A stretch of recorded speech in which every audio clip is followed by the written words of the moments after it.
ہمارے درمیان اکثر نامحرم کو لے کر بحث چلتی رہتی ہے، لیکن کیا صرف نامحرم سے ہی پردہ کرنا جائز ہے؟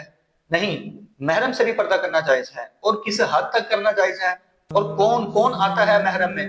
آئیے دیکھتے ہیں ویڈیو میں۔ محرموں سے پردہ کیا ہے؟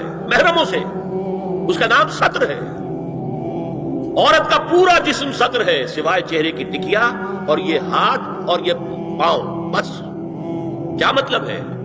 بھائی بھی نہیں دیکھ سکتا بہن کے جسم کا کوئی اور حصہ، باپ بھی نہیں دیکھ سکتا بیٹی کے جسم کا کوئی حصہ۔ یہ ستر ہے، ستر محرموں سے پردہ ہے۔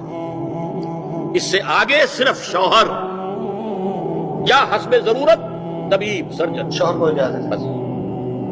یہ محرموں کا پردہ ہے۔ سرجن کی بات کی گھر میں عورت رہے گی تو ستر کے ساتھ رہے گی۔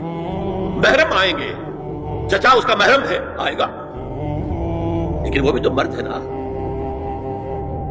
چہرہ تو نہیں ڈھانپے گی، لیکن محرم ہے، لیکن باقی جسم ستر۔